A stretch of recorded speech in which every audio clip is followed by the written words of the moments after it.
تو بتوں پہ پردے ڈال دیے، یہ سب جھوٹ۔ اب آئیے ایک اور جھوٹ دیکھیں اس کا، توصیف الرحمان کا۔ مریدنی کا بچہ مر گیا، 11ویں والے کی مریدنی تھی، بڑی روئی پیٹی، بابے کے پاس آئی، بابا پیر جی غوث اعظم میرا بچہ مر گیا۔ پیر جی نے اڈاری ماری، راستے میں سے موت کے فرشتے کو پکڑ لیا، کہنے لگا ساروں کی روحیں لے جا، میری مریدنی کے بچے کی چھوڑ جا۔ کہنے لگا میں تو اللہ کی طرف سے پابند ہوں، میں کیسے چھوڑ سکتا ہوں؟ پیر جی کو غصہ آیا، تھیلا چھینا، الٹا کر دیا، سارے زندہ ہو گئے۔ سبحان اللہ، نعرہ حیدری ہے، نعرہ رسالت ہے۔ سننے والے بھی ایسے اور بیان کرنے والے بھی ایسے۔ مذاق اڑا رہا ہے وہ اہل سنت کا، کہتا ہے کہ بڑے پیر والے 11ویں والے پیر کی مریدنی کا لڑکا مر گیا۔ اطمینان سے سنے تھے کہ کیسے کیسے جھوٹ گڑھ کے قوم کو گمراہ کیا ان لوگوں نے۔ یہ آج کا جو ہے نا یہ جھوٹوں کا جھوٹ، یہ پہلا پارٹ ہے، بہت سارے پارٹ آئیں گے ان کے، ان کو پوری طرح ننگا کریں گے انشاءاللہ کہ کتنے بڑے جھوٹے ہیں یہ آج تو پہلا پارٹ ہے، یہ پہلی تقریر ہے میری جھوٹ پہ، اس پہ اور بھی تقریر آئندہ کروں گا میں۔ بولتا ہے پیر بڑے 11ویں والے کے پیر کا مریدنی کا لڑکا مر گیا، وہ 11ویں والے بابا کے پاس آئی، حضرت آپ کی مریدنی ہوں، میرے بچے کو زندہ کر دیجئے۔ غوث پاک نے کہا نہیں ہو سکتا، کہا نہیں کرنا پڑے گا۔ تو پھر وہ ملک الموت کو دیکھا غوث پاک نے، وہ تھیلے میں ساری روحیں لے جا رہا تھا ملک الموت کا، اس کا بچہ لوٹا دے۔ اس نے کہا نہیں اجازت نہیں ہے۔ 11ویں والے پیر نے جو ہے وہ ملک الموت کو ایک تھپڑ مارا، تھیلا چھین لیا، الٹا ساری روحیں پھر ہو گئی۔ نعرے حیدری، نعرے رسالت، سننے والے بھی ایسے، سنانے والے بھی ایسے۔ یعنی اب جو نیا آدمی سنے گا وہ بولیں گا ہاں یار بریلی لوگ ایسی قصے بیان کرتے ہوں گے اور ایسی نعرے حیدری اور نعرے رسالت لگتے ہوں گے۔ آئیے ذرا اس کا جھوٹ اب میں کھول رہا ہوں۔ یہ ہے فتاوی رضویہ۔ اب فتاوی رضویہ شریف کی جلد نمبر 29 صفحہ نمبر 629، سرکار اعلیٰ حضرت سے پوچھا جا رہا ہے وہی سوال۔ حضرت کے ایک مرید کا انتقال ہو گیا، موتا کا لڑکا حضرت کی خدمت میں حاضر ہوا اور حضرت سے عرض کی میرے والد کا انتقال ہو گیا۔ اس پر لڑکا زیادہ رویا، پیٹا اور اڑ گیا، تو آپ کو رحم آیا اور آپ نے وعدہ فرمایا کہ لڑکے کی تسکین کی، وعدہ فرمایا اور لڑکے کی تسکین کی۔ بعدہ حضرت اسرائیل علیہ السلام کو مراقب ہو کر روکا۔ جب حضرت اسرائیل علیہ السلام رکے، آپ نے دریافت کی ہمارے مرید کی روح تم نے قبض کی ہے؟ جواب دیا ہاں۔ آپ نے فرمایا روح ہمارے مرید کی چھوڑو۔ اسرائیل علیہ السلام نے کہا میں نے بحکم رب العالمین روح قبض کی ہے، بغیر حکم کے نہیں چھوڑ سکتا۔ اس پر جھگڑا ہوا، اس کا غوث پاک کا اور حضرت اسرائیل علیہ السلام کا۔ آپ نے تھپڑ مارا، حضرت کے تھپڑ سے اسرائیل علیہ السلام کی ایک آنکھ نکل پڑی اور آپ نے ان سے زنبیل چھین کر اس روز کی تمام روحیں جو قبض کی تھی چھوڑ دی۔ اس پر حضرت اسرائیل علیہ السلام نے رب العالمین سے عرض کیا، وہاں سے حکم ہوا کہ ہمارے محبوب نے ایک روح چھوڑنے کو کہا تھا، تم نے کیوں نہیں چھوڑی؟ ہم کو ان کی خاطر منظور ہے، اگر انہوں نے تمام روحیں چھوڑ دی تو کچھ مذائقہ نہیں۔ شرعاً ان روایتوں کا بیان کرنا مجلس مولود شریف یا واعظ وغیرہ میں درست ہے یا نہیں؟ مطلب کیا ہے؟ یہ سوال پوچھا جا رہا ہے اعلیٰ حضرت سے، سائل نے یہ پورا سوال بیان کیا کہ حضور یہ ایسا ایسا واقعہ ہے کیا، اس کی شریعت میں کیا اصل ہے؟ شرعاً ان روایتوں کا بیان کرنا مولود میں یعنی میلاد کی محفل میں اور واعظ شریف میں درست ہے یا نہیں؟ اعلیٰ حضرت کیا جواب دیتے ذرا سنیں۔ اب یہ پیج اوپر ہوا، اعلیٰ فرماتے ہیں دوسری روایت وہی مرید والی، ابلیس کی گڑی ہوئی ہے اور اس کا پڑھنا اور سننا دونوں حرام، اور احمق جاہل بے ادب نے یہ نہ جانا کہ اس میں حضور سیدنا غوث اعظم کی تعظیم کرتا ہے، حالانکہ وہ حضور کی سخت توہین کر رہا ہے۔ کسی عالم مسلمان کی اس سے زیادہ توہین کیا ہوں گی کہ معاذ اللہ اسے کفر کی طرف نسبت کیا جائے، نہ کہ محبوبان الہی سیدنا اسرائیل علیہ السلام مرسلین ملائکہ میں سے ہے، اور مرسلین ملائکہ بالاجماع تمام غیر انبیاء سے افضل ہے۔ کسی رسول کے ساتھ ایسی حرکت کرنا توہین رسول کے سبب معاذ اللہ اس کے لیے باعث کفر ہے۔ اعلیٰ حضرت اس واقعے کی تردید کر رہے ہیں، فرما رہے یہ واقعے کی اصل نہیں، کسی ابلیس نے گڑی ہے، یہ جس نے گڑا وہ ابلیس ہے اپنے وقت کا، اس کا پڑھنا حرام، اس کا سننا حرام، اور اگر اس پر اعتقاد رکھے تو کیا ہے؟ کفر ہے۔ اور وہ کھاتے میں کس کے ڈال رہا ہے؟ ہے بے حیا اس سے بڑے روئے زمین پر کوئی بے حیا فرقہ ہوگا؟ آئیے اس کا بھی ایک اور سنیں کیا کہتا ہے یہ. کیسے حاضر ناظر. کبھی غور کیا آپ نے؟ بریلویوں کے بہت بڑے عالم تذکرہ غوثیہ کے اندر، غوث علی شاہ قلندر قادری اس مولوی کا نام ہے، اس کی کتاب ہے تذکرہ غوثیہ. صفحہ نمبر بھی لکھ لو، کسی سے بات ہو تو بتا سکو. صفحہ نمبر بھی بتا رہے ہیں، صفحے بہت بتاتے یہ لوگ. 290 صفحہ نمبر پر جو مشتاق بک کا آرڈر اردو بازار نے شائع کی ہے، اس پہ لکھتے ہیں نبی کی حاضر ناظر ہونے کی دلیل. کتنے حاضر ناظر ہیں؟ کیا آپ نے پوچھا جبرائیل وہی کہاں سے لاتے ہو؟ کہا سدرۃ المنتہا پہ رک جاتا ہوں، وہی کی آواز آتی ہے، لا کے آپ کو پہنچا دیتا ہوں. کہا کبھی دیکھا ہے کہ اوپر کون بیٹھ کر وہی کرتا ہے؟ کہا کبھی نہیں دیکھا. کہا اس دفعہ جاؤ ذرا دیکھنا کہ اوپر وہی کون کر رہا ہے. جبرائیل آواز کے پیچھے پیچھے چلنا شروع ہو گئے، چڑھتے گئے اور جب عرش پہ پہنچے تو کیا دیکھتے ہیں؟ خود رسول اللہ عرش پہ بیٹھ کر وہی کر رہے ہیں. جبرائیل نے وہیں کھڑے کھڑے مدینے میں جاتی ماری تو دیکھا مدینے کے اندر مسجد نبوی میں رسول اللہ بیٹھے ہوئے ہیں. عرش پہ دیکھا پھر رسول اللہ، فرش پہ دیکھا پھر رسول اللہ. کہتا مجھے نہیں پتا تو او ہے او تو ہے تو او دے وچوں او تیرے وچوں مینوں. کیا کہا اس نے؟ میں سنا دیتا ہوں، وہ ڈی وی ڈی میں بہت کلیئر آ جائیں گی بعد میں انشاءاللہ. کہتا ہے رسول اللہ نے جبریل سے ایک بار پوچھا اور کتاب کا نام بتایا اس نے تذکرہ غوثیہ. کیا بتایا پتہ نہیں، نام بھی ابھی ذہن میں نہیں. غوث علی شاہ صاحب نے لکھا. یہ کون ہے بھائی؟ اہل سنت کے کوئی معتمد عالم نہیں ہے. کون ہے، کہاں کے ہے، کچھ پتہ نہیں، اللہ جانے. سب ہمارے کھاتے میں. اور یہ انہوں نے لکھا پھر وہ سنا رہا ہے کہ رسول اللہ نے پوچھا جبریل وہی کہاں سے لاتے ہو؟ جبریل نے کہا یا رسول اللہ معلوم نہیں، ایک پردے سے آواز آتی ہے وہی لاتا ہوں. کہا آج جانا پردہ ہٹا کے دیکھنا. پردہ ہٹایا تو دیکھا عرش پر خود رسول بیٹھے ہوئے. نیچے دیکھا تو فرش پہ بھی رسول، عرش پہ دیکھا بھی تو یہ بھی کون یہ بھی کون، اوپر یہ اللہ نیچے یہ رسول، مطلب دونوں ایک ہی. اب جتنے سننے والے ارے اتنا بدتر عقیدہ بریلیوں کا، یعنی اللہ اور رسول ایک کر دیا، رسول کو ہی خدا بنا دیا. یہ مکہ میں بیٹھ کے جھوٹ بولتے ہیں یار یہ لوگ، ان کی داد دینی چاہیے. جھوٹ ابلیس سے بڑے ہے کہ نہیں ہے؟ یہ مکہ سے ویڈیو بن رہے بھائی، یہ آپ کے یہ ہاں ایسا ہوتا آپ تو پھاڑ کے رکھ دیں ان لوگوں کو. یہ 10x10 کے کمروں میں جھوٹ بول رہے. اب آئیے اس نے جھوٹ بولا. اب اعلیٰ حضرت کی کتاب دیکھتے ہیں فتاوی رضویہ جلد 14. یہ تو کرم ہے اعلیٰ حضرت کا کہ ان کی نگاہ ولایت دیکھ رہی تھی آگے کون سے خبیث پیدا ہونے والے. یہی ہے ان کی ولایت کی دلیل. تم اسی لیے چیڑتے ہو کہ مسئلہ کہ اعلیٰ حضرت مانتے کیوں ہے؟ اسی لیے مانتے کہ تمہاری پول کھلتی ہے اس کے اندر. یہ اعلیٰ حضرت کو ان کے رسول کے صدقے میں غیب ملا تھا، دیکھ رہی تھی نگاہ کیا ہونے والا ہے. دیکھیے فتاوی رضویہ کی 14ویں جلد صفحہ 308. اعلیٰ حضرت سے سوال پوچھا جا رہا ہے. ایک وائز نے یہ بیان کیا کہ ایک مرتبہ جناب رسول کریم علیہ السلام نے حضرت جبریل علیہ السلام سے دریافت کیا تم وہی کہاں سے اور کس طرح لاتے ہو؟ آپ نے جواب عرض کیا کہ ایک پردے سے آواز آتی ہے. آپ نے دریافت فرمایا کہ کبھی تم نے پردہ اٹھا کر دیکھا؟ انہوں نے جواب دیا میری یہ مجال نہیں کہ پردہ اٹھاؤں. آپ نے فرمایا اب کی مرتبہ پردہ اٹھا کر دیکھنا. حضرت جبریل نے ایسا ہی کیا. کیا دیکھتے ہیں کہ پردے کے اندر خود حضور اقدس صلی اللہ علیہ وسلم جلوہ افروز ہیں اور امامہ سر پر باندھے ہیں اور سامنے شیشہ رکھا ہے اور فرما رہے ہیں کہ میرے بندے کو یہ ہدایت کرنا. یہ روایت کہاں تک صحیح ہے؟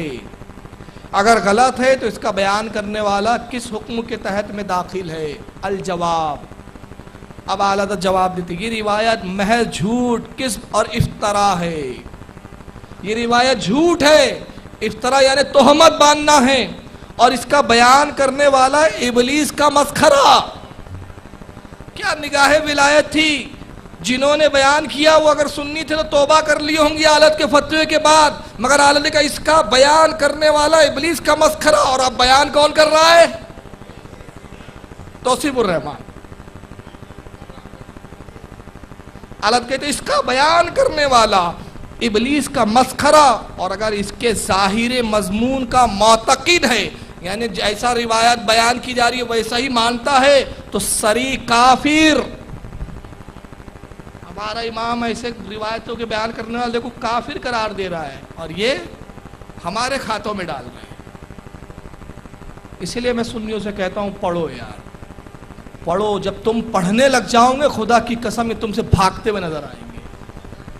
یہ صرف ہماری جہالت کا فائدہ اٹھاتے ہیں، ہماری لا علمی۔ میں جہالت کے جملے واپس لے رہا ہوں، سنی جاہل نہیں ہوتا، بے علم ہوتا ہے۔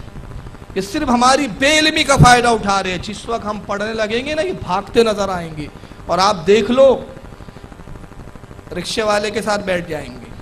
کوئی سنی، میں توہین نہیں کر رہا ہوں، ہمارا رکشہ والا بھائی بھی ہمارا بھائی ہے، مزدوری محنت سے حلال کما رہا ہے۔ اللہ کے رسول فرماتے اس سے بہتر اللہ کے نزدیک کوئی بندہ نہیں جو رزق حلال کماتا ہے، ذریعہ کوئی بھی جائز ہو۔ مگر رکشے والی کی مثالیں دے رہا ہوں کہ کم پڑھا لکھا ہوتا ہے، پڑھا نہیں ہوتا اس لیے بیچارہ رکشہ چلانے پہ مجبور ہے۔ خیر آپ کے یہاں ٹیکسیاں چلتی ہیں، ہمارے یہاں رکشے چلتے ہیں، تو آپ کی زبان میں کہہ رہا ہوں ٹیکسی والے کو پکڑیں گے، وہ جوتا بیچنے والے کو پکڑیں گے، کپڑا بیچنے والے کو پکڑیں گے، ہوٹل والے کو پکڑیں گے، اس کو دین سمجھائیں گے۔ اور جیسے آپ کہیں گے ٹھہر جاؤ وہ فلاں صاحب پڑھے لکھے ان کو لاتا ہوں، نہیں ان سے بات کریں گے تو جھگڑا ہو جائے گا، جھگڑا ہو جائے گا۔ چلو فاروق رضوی کو لاتے، نہیں وہ تو مزور ہے، جھگڑا ہو جائے گا جی، وہاں تو بالکل قتل عام جنگی ہو جائیں گی وہاں۔ ہاں وہ فلاں صاحب کو سمجھانا ہے، ہاں چلو بالکل، اللہ تعالیٰ اللہ کا دین سب کو پہنچانا ہے، اللہ کا دین۔ پڑھے لکھوں کے پاس نہیں آتے، کیوں نہیں آتے معلوم ہے، آئیں گے تو منہ کی کھا کے جائیں گے۔ تو ایسوں کو ڈھونڈو جس کو پتہ نہ ہو، اور یہ سب جھوٹ بتا کے، جھوٹ بول کے اپنے فرقے اور اپنے جہنم کو بڑھا رہے ہیں۔ تو یہ واقعے کا تردید اعلیٰ حضرت نے کی، اور یہی واقعے کے خلاف اعلیٰ حضرت فرما رہے ہیں، مگر وہ ہمارے کھاتے میں ڈال رہا ہے۔ اب آئیے یہی نہیں، چلو یہاں تو واقعے کا سر تھا نہ پیر تھا نہ کتاب بھی تھی، کتاب ہاتھ میں ہے، کتاب دیکھ کے پڑھ رہا ہے، اور دیکھ کے پڑھنے کے بعد بھی اس میں جھوٹ پڑھ رہا ہے۔ اب اس سے زیادہ دیدہ دہنی اور کہاں ہوں گی؟ میں نے کہا نا ابلیس بھی شرما رہا ہے، ابلیس اپنے حجرے میں بیٹھ کے سوچ رہا ہے یا اللہ میری اولاد کتنی ترقی کر گئی۔ پیدا ہوئے وہابی تو ابلیس نے اس وقت کہا تھا، یہ شعر ہے، پیدا ہوئے وہابی تو ابلیس نے کہا لو آج ہم بھی صاحب اولاد ہو گئے۔ مگر وہ سوچ رہا ہے کتنی ترقی کر گئی میری اولاد، یار حد کر دیا انہوں نے تو۔ اب دیکھیں ان کی حد سنیں۔ ہمارے ہاتھ میں ملفوظات احمد رضا، اس کا صفحہ ملفوظات احمد رضا اعلیٰ حضرت کی ملفوظات جو مفتی اعظم ہند رحمۃ اللہ تعالیٰ علیہ نے ترتیب دی ہے، وہ کتاب پڑھ رہا ہے، ذرا آئیے دیکھو کیسا پڑھتا ہے وہ۔ نمبر 30 ہے، 30 پہ ایک ولی کا تعارف کرواتے ہیں، سنیے۔ کہتے ہیں سید محمد یمنی، ان کے ایک صاحبزادے مادرزاد ولی تھے، اگو پچھو ہر پاسوں ننگا، جماندرو ننگا، اور کہتے ہیں یہ پہنچا ہوا مادرزاد ولی تھے۔ ایک مرتبہ جب عمر شریف چند سال تھی، باہر تشریف لائے، اپنے والد کی جگہ پہ بیٹھا، ایک شخص سے کہا لکھ فلان فی الجنہ، فلاں آدمی جنت میں ہے، لکھو۔ بہت سے نام لکھوانے شروع کر دی، لکھو فلاں جنت میں، فلاں جنت میں، فلاں جنت میں۔ لکھتا رہا، اور جہنم دی باری آئی، کہنا لکھ فلان فی النار، فلاں جہنم میں۔ تو اس نے اپنا ہاتھ روک لیا کہ جنت میں تو ٹھیک تھا لیکن جہنم میں تو نہ بھیجو، ہاتھ روک لیا، انہوں نے کہا لکھ، نہ لکھا۔ اس نے تیسری بار کہا لکھ فلان فی النار، کہ فلاں جہنم میں ہے، تو اس نے پھر بھی نہ لکھا۔ تو پیر صاحب کو غضب آیا، ننگے پیر کو غضب آیا، کہنے لگا پھر انت فی النار، ان تو بھی جہنم میں جائیں گے، نہیں لکھتا تو تیرا بھی بیڑا کر رکھا۔ وہ بہت گھبرائے۔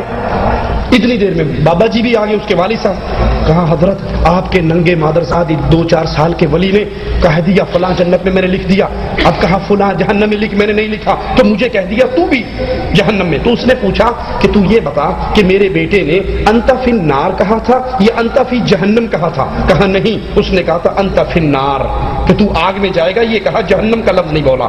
حضرت نے کہا میں اس کے کہے کو بدل، لا حول ولا قوت الا باللہ، لا تبدیل لکلمات اللہ، اللہ کے کلمات تبدیل اور اس کے بعد ہر کسی کی بات بدل جاتی ہے۔ اور یہاں کہتے ہیں کہ میں اس ننگے کی بات کو ٹال نہیں سکتا، اب تیری مرضی ہے، چاہے دنیا کی آگ کو پسند کر لے یا آخرت کی آگ کو پسند کر لے۔ اس نے کہا نہیں، اگلی اوکھی ہے، اتھوں چھاڑ کے دیکھ لو مینوں۔ اسے آگ میں پھینک دیا، جل کے راکھ ہو گئے، اسے آگ میں پھینک دیا، جل کے راکھ ہو گئے، اس لیے ان کو جلے ہوئے شہید کا لقب ملا، اس لیے ان کو واقعہ بتا دیتا ہوں، آواز بھر رہی تھی اور آخری حصے سے تعلق ہے۔ کتاب پڑھ کے آپ دیکھ رہے ہیں اس کے ہاتھ میں کتاب ہے اور پڑھ کے سنا رہا ہے، تو انداز لگائیے جب پڑھ کے جھوٹ بولتے ہو تو اب کتاب نہیں ہوگی تو کتنا جھوٹ بولتے ہوں گے۔ واقعہ یہ ہے، اعلیٰ حضرت نے واقعہ لکھا کہ حضرت سید شیخ محمد یمنی رضی اللہ تعالیٰ عنہ ایک بزرگ تھے، ان کے ایک لڑکے تھے مادرزاد ولی تھے۔ مادرزاد کا اس نے مطلب کیا بتایا؟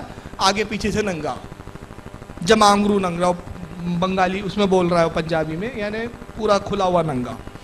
اور ایک اور دوسری جگہ اس نے دوسری تقریر میں یہی واقعہ بتایا، اس میں بھی مادرزاد کا مطلب بول رہا ہے ننگا، جو ہمیشہ ننگا رہے۔ تو مادرزاد ولی تھے، اور یعنی ننگے ولی تھے بولتا۔ ایک مرتبہ اپنے والد کی وہ کرسی پہ مسند پہ آ کے بیٹھ گئے اور مرید سے کہا کہ لکھ فلاں فی الجنہ، فلاں فی الجنہ، فلاں فی الجنہ، یہ جنت میں، یہ جنت میں، نام لکھاتے گئے، نام لکھاتے گئے۔ پھر بعد میں کہا لکھ فلاں فی النار، فلاں آدمی جہنم میں، تو اس نے لکھنے سے انکار کر دیا مرید نے۔ کہا تھا جہنمی تو مت لکھائیے، تو کہا کہ نہیں لکھتا، کہا تم لکھوں گا تو نہیں، تو کہا انت فی النار، تو بھی جہنم میں۔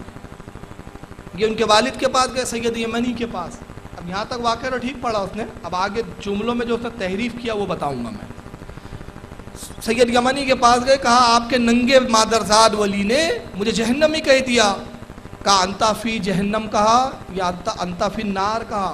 کہا انتا فی جہنم تو نہیں کہا، انتا فی النار کہا۔ تو کہا کہ پھر دنیا کی آگ پسند کر لے یا آخرت کی؟ کہا میں دنیا کی آگ پسند کرتا ہوں۔ توصیف الرحمان اب کتاب دیکھ کے پڑھ رہا ہے، کہتا ہے کہ وہ ان کو آگ میں پھینک دیا گیا۔ جملے سنیں کیا بول رہا ہے، آگ میں پھینک دیا گیا، وہ جل کر راکھ ہو گئے، اس لیے ان کو جلے ہوئے پیر کہا جاتا ہے۔ اب دیکھیں سولے یہاں سے جملہ، تیری مرضی ہے، چاہے دنیا کی آگ کو پسند کر لے یا آخرت کی آگ کو پسند کر لے۔ اس نے کہا نہیں اگلی اوکھی ہے، اتھوں چھاڑ کے دیکھ لو مینوں۔ اسے آگ میں پھینک دیا، جل کے راکھ ہو گئے، اسے آگ میں پھینک دیا، جل کے راکھ ہو گئے، اس لیے ان کو جلے ہوئے شہید کا لقب ملا، اس لیے ان کو جلے ہوئے شہید، اس لیے ان کو جلے ہوئے شہید کا لقب ملا۔ آئیے مادرزاد، ہمارے ہاتھ میں ملفوظات احمد رضا، اس کا صفحہ نمبر 30 ہے۔ 30 پہ ایک ولی کا تعارف کر، یہ وہ دوسری جگہ جو بیان کیا اس میں بھی مادرزاد کا مطلب کیا بتا رہا ہے، دیکھ لے پہلے۔ ان کے ایک صاحبزادے مادرزاد ولی تھے۔ مادرزاد کا مطلب سمجھتے ہیں؟ پرانی اردو ہے، بالکل ننگے، جن کے جسم پہ کپڑا نہیں ہوتا، اسے کہتے ہیں مادرزاد۔ مادرزاد ننگے، وہ ننگے ہونے کے باوجود بھی ولی تھے۔ اور ویسے آپ کہیں انڈیا پاکستان کی کسی مسجد میں جا کے نماز پڑھنے کے لیے سر سے ٹوپی اتار دو اور ننگے سب نماز پڑھنے لگ جاؤ، کیا خیال ہے؟ بڑی مشکل سے ہی کوئی مسجد ملے گی جس میں آپ کو نماز پوری کرنے دے، لیکن دوران نماز کی ٹوپی اٹھا کے آپ کے سر پڑ گئے، گستاخ وہابی بے ایمان، ننگے سر نماز پڑھ رہا ہے، بڑا گستاخ ہے۔ اور یہ الٹی گنگا کی سمجھ نہیں آتی، جو سر ننگا کرے وہ گستاخ، اور جو سارا کچھ ننگا کر دے، اور یہ کنفرم ولی ہے، یہ پہنچی ہوئی سرکار ہے، انہیں کچھ نہیں کہنا۔ مادرزاد کا مطلب بولے جو پورا آگے پیچھے سے ننگا ہو۔ ایک چیز بولے سر ننگا کر لو تو آپ کو گستاخ بولیں گے، ٹوپی نہیں پہنے تو کہیں گے گستاخ ٹوپی نہیں پہنتا، اور جو ننگا وہ ولی ہے۔ اب اس واقعے میں، اب یہی واقعہ جب دوسری جگہ اس نے بیان کیا، ایک جگہ اس نے کیا بولا، ان کو آگ میں پھینک دیا گیا، جل کر راکھ ہو گئے، اس لیے ان کو جلے ہوئے شہید کا لقب ملا۔ اب دوسری جگہ وہ تقریر میں کیا بولتا ہے سنیے، پہلے یہ دیکھ لے مادرزاد کا مطلب کیا ہوتا ہے۔ یہ فیروز اللغات، اس میں مادرزاد کا مطلب کیا بتایا گیا ہے۔ مادرزاد یعنی پیدائشی جنم کا، جیسے مادرزاد اندھا، مادرزاد کہتے ہیں جو پیدائشی ہو۔ اعلیٰ حضرت نے لکھا مادرزاد ولی تھے، مطلب پیدائشی ولی تھے۔ مادرزاد کا مطلب ننگا نہیں ہوتا، اور اگر ننگا ہی ہوتا تو یہ توصیف الرحمان پیدائشی بیوقوف ہے۔ اب اگر تیرے نزدیک تو پیدائشی بیوقوف نہیں ہے تو پھر تو مادرزاد بیوقوف ہے۔ اب اس کا ترجمہ کرنا ننگا بیوقوف ہے، یہ ان کی اردو ہے۔ اب آگے بڑھے، واقعے میں اس نے کیا بیان کیا کہ صاحب ان کو پھینک دیا گیا۔ اب آئیے اصل واقعہ دیکھتے ہیں، ایک منٹ۔